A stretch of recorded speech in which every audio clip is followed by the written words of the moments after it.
He feels comfortable saying terrible things about P2B, obedient knock Soyinka. Welcome to the news, and please subscribe to our channel to get notified when we post our juicy news updates. Please click on the notification bell. Supporters of P2B presidential candidate of the Labour Party have not taken lightly recent claims by Wole Soyinka, the Nobel laureate, that the former Anambra State governor did not win the February 25th presidential election and was planning to use his supporters to end democracy. Obi, the former governor of Anambra State, who came third in results announced by INEC, is in the court challenging the election. But Soyinka argued that Labour Party leaders were being used by a clandestine force, including ex-military generals, to truncate democracy in Nigeria. Soyinka said this while speaking as a guest speaker at the 2023 Africa in the World event, a festival that brings together the world's most innovative thinkers and top leaders to platform, invigorating ideas for fresh changes and sustainable solutions for African people. The event started on Tuesday, September 12th, and is scheduled to end on Saturday, September 16th, 2023 at Stellenbosch, South Africa. Soyinka said, in addition, and this is the worst part, they did not know it, but they were being used. Before the election ever took place, there was a certain clandestine force, reactionary. It included some ex-generals who were already calling for an interim government before the election began. Some were well-known figures, including even the proprietor of a university, calling for an interim government before elections ever took place. So the party was playing into their hands. Maybe not consciously, all of them, but some were definitely trying to create a situation to bring back the military. According to Soyinka, 3 emissaries were sent to the leaders saying, call your supporters and tell them to be on their guard. If you lose an election the first time, that doesn't matter. I said, tell them to stop threatening, stop intimidating people, so it wasn't something new. Though, I had to stop their youths on the street to be slaughtered. And for what? For a lie? He said, that, for me, was unacceptable. However, many supporters of Obi have taken social media to berate the playwright for his claims. In his reaction via social media platform X, a Twitter user wrote to us, why does Wole Soyinka feel so comfortable saying terrible things against P2B? He claims P2B was mobilizing youth for protest, while in truth P2B was the one telling the youth to keep away from protest. The youth are blaming P2B for not allowing them protest.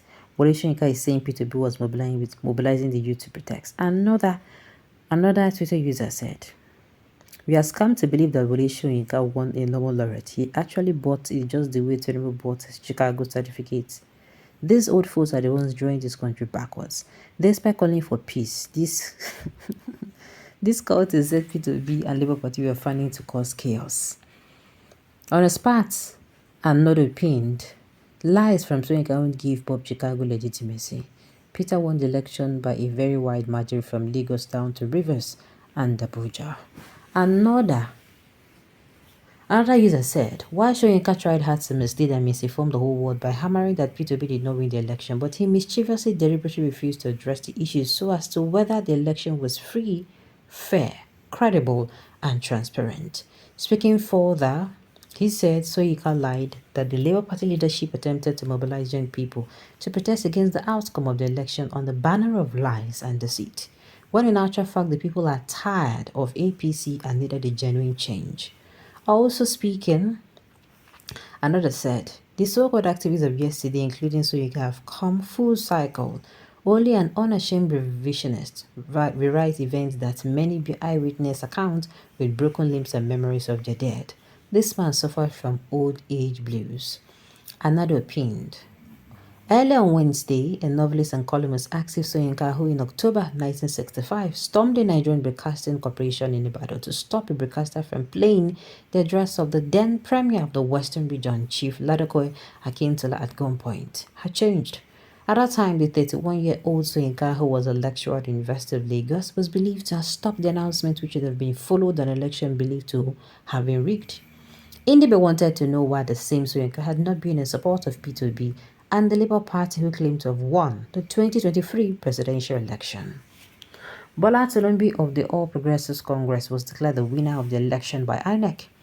Obi, the Labour Party, the People's Democratic Party, PDP, its candidates in the election and the Allied People Movement APM challenged the election of Tinubu as the Presidential Election Petition Court, but the tribunal dismissed the petition, describing them as unmeritorious. In response to Ndibe's question about what changed, Soyinka said, "Oh, consistency." He said, "The truth matters to me. Our problem is that many people, they look for shortcuts. Well, I do too sometimes, but I do my homework first." The election he talked about, which took place in the Western region, the notorious gunman episode, which in fact, for a long time, I insisted on being coy about. I always said, "I'm sorry, I was tried and acquitted," which is true. I would say, "Don't you believe in the Nigerian judiciary? What more do you want me to say?" But I want to stress the fact that I was right on the track of that election. I also collaborated with a radio unit installed in Okiado, through which we were announcing the correct results as we obtained them from the various polling booths. In other words, we had the facts on our hands, and the Deputy Prime Minister went on air to boast that he had won. It was a fascistic regime. Before the election, he went on air and said, "We do not need anybody to vote for us. Whether you vote for us or not, the angels in heaven have already voted us in." That was the statement on the radio. They were determined and they were a brutal lot. The atrocities which they committed, we witnessed them firsthand, so I was not relying on third-hand information about the election results. We contested throughout, we did our work solidly. Now, this recent election, it is unfortunate that two things happened.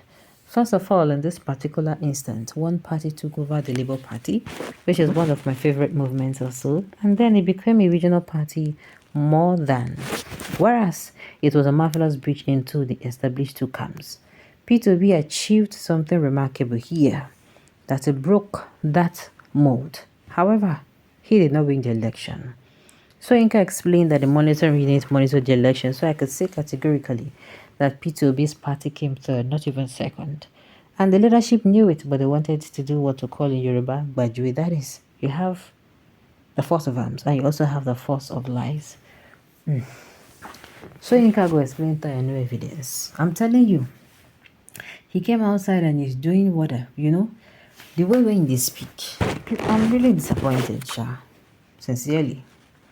I wonder what have become for lots of these elders and pastors, especially of the Yoruba descent, except for negligible or important few that they champion and campaign brazenly for the establishment of globally notable falsehood, evil, and illegitimacy. At this, the expiring season, they're receiving financial patronage to boost even the national system.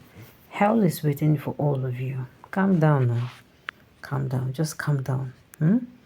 Whatever it is that they are sowing, believe you me, they're going to reap it 100%. Alright, on this note, you have come to the end of the news. We say thank you for tuning in to listen. Until I come your way next.